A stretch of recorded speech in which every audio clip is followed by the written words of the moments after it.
Hello and welcome to another episode of the Debug Life. Today we're going to be talking about the amygdala, how it affects us physiologically and physically, and how to use tricks to live a more stress-free and a more peaceful life. Now, the amygdala is a small almond-shaped structure of cells located in the temporal lobes on both sides of the brain, just above the hippocampus and below the frontal lobes. It is part of the limbic system, which is a group of brain structures involved in processing emotions, motivation, and memory, responsible for our emotional and behavioral responses as well.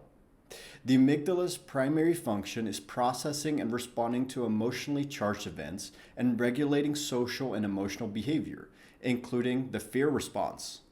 It receives input from various senses, such as sight, hearing, touch, and it helps to identify and respond to emotionally charged stimuli, all of which most of us are pretty familiar with. The amygdala is also involved in the consolidation, which is just a fancy word for the storage, of memories, especially emotional ones, and it plays a role in triggering memories during the retrieval process. Finally, the amygdala is also involved in the stress response. The amygdala plays a crucial role in our emotional, social, and professional lives. Therefore, understanding its functions and how to maintain its health is vital for mental and emotional wellness, as well as being successful in life. The fear response is generated by the activation of the amygdala, which in turn stimulates the hypothalamus. The hypothalamus sends signals to certain adrenal glands in the body to produce hormones such as adrenaline and cortisol.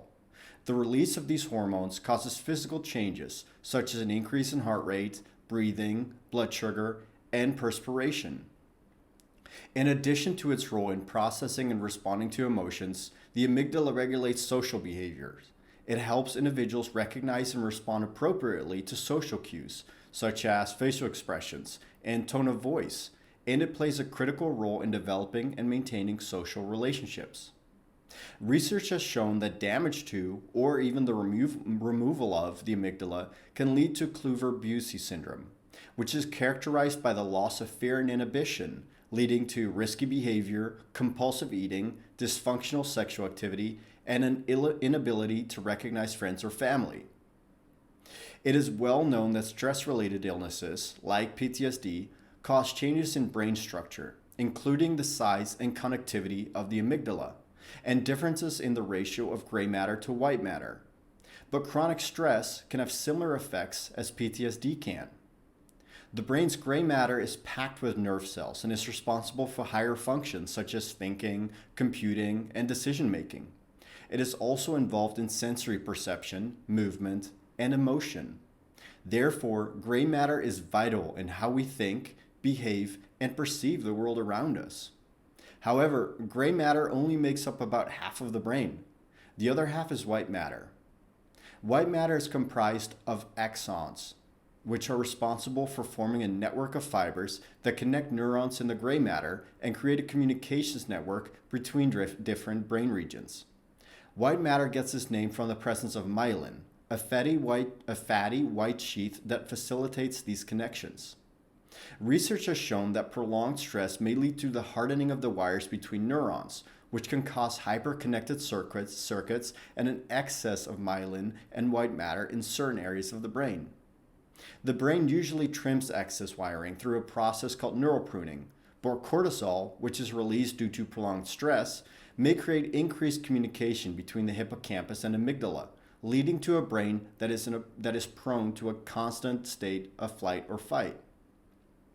Chronic stress can alter stem cells and cause them to inhibit connections to the prefrontal cortex, which is responsible for learning, problem solving, and decision making. This can lead to the development of anxiety, depression, PTSD, and many other issues. These mechanisms may have evolved to improve the flight or fight response during times of threat. However, in our modern society, chronic stress can improperly activate this flight or fight system and have negative effects on daily life when there's no actual physical danger present. An amygdala hijack, or being triggered, can be recognized by an intense surge of emotion that drowns out your ability to think and respond rationally to any given situation. During these hijacks, the fight or flight response is activated, causing various physical symptoms such as increased heart rate, rapid breathing, and tense muscles. However, there are a few strategies you can employ to calm your amygdala and regain control of the situation. The first thing you can try is engage in deep breathing by taking slow, controlled breaths and focusing on the breath as it moves in and out of the body. Now, this may sound overly simplistic, but there's some real science here to back this up. Doing this activates the parasympathetic nervous system, which signals your brain that you're safe and you don't need the flight or fight response. Second, get physically active.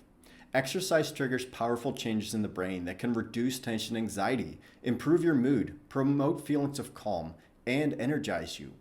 Exercising is an excellent distraction, enabling you to break out of any vicious negative thought cycles.